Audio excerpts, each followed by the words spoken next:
VD. Satheesan മന്ത്രിസഭയുടെ സത്യപ്രതിജ്ഞ തിങ്കളാഴ്ച. ഗവർണറെ കണ്ട് നിയുക്ത മുഖ്യമന്ത്രി. മുഴുവൻ മന്ത്രിമാരും തിങ്കളാഴ്ച തന്നെ അധികാരമേൽക്കും. എംഎൽഎമാരുടെ സത്യപ്രതിജ്ഞ 21-ാം തീയതി.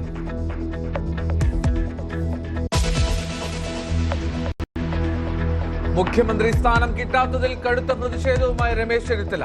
നിയമസഭാ കക്ഷി യോഗത്തിൽ പങ്കെടുത്തില്ല. ഹൈക്കമാൻഡ് തീരുമാനം സ്വാഗതം ചെയ്യുന്നുവെന്ന് കെ.സി. വേണുഗോപാൽ.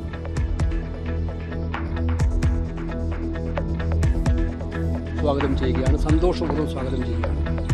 കേരളത്തിലെ ജനങ്ങൾ വളരെ പ്രതീക്ഷയോടെയാണ് വൻ ഭൂരിപക്ഷം നൽകി UDF-നെ അധികാരത്തിലേക്ക് എത്തിച്ചിരിക്കുന്നത്.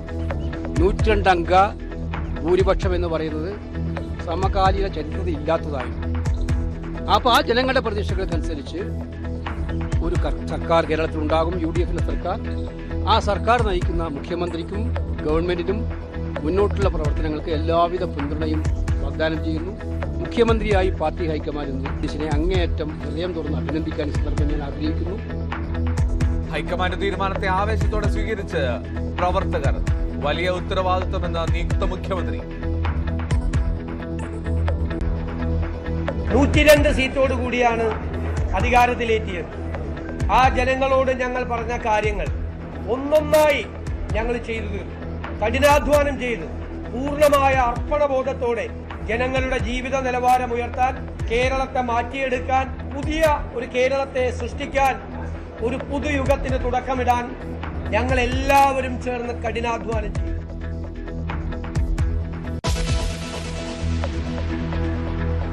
KPCC ആസ്ഥാനത്ത് വി.ഡി. സതീശന് വൻ സ്വീകരണം.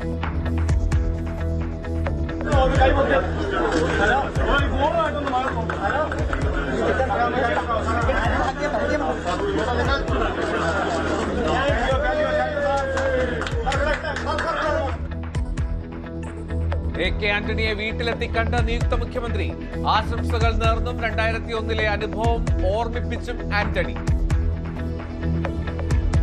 കേരളത്തെ നയിക്കാൻ തെക്കേ ഇന്ത്യയിലെ ഒന്നാമത്തെ സ്റ്റേറ്റായി വികസന കാര്യത്തിലും ജനക്ഷേമ കാര്യത്തിലും ഒന്നാമത്തെ സ്റ്റേറ്റായി കേരളം നയിക്കാനുള്ള നിയോഗം Congress party UDF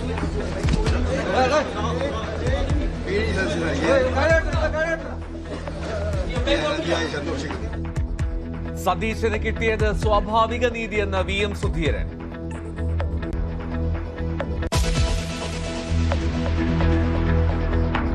V D. Satheesan മുഖ്യമന്ത്രിയായത് നിരാശപ്പെടുത്തുന്നുവെന്ന് NSS. കോൺഗ്രസ് ലീഗിന് കീഴടങ്ങിയെന്ന G. സുകുമാരൻ നായർ.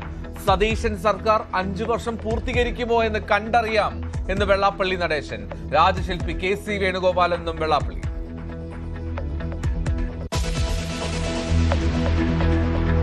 പിണറായി വിജയൻ പ്രതിപക്ഷ നേതാവാകും. തീരുമാനം CPM സംസ്ഥാന സമിതിയിൽ.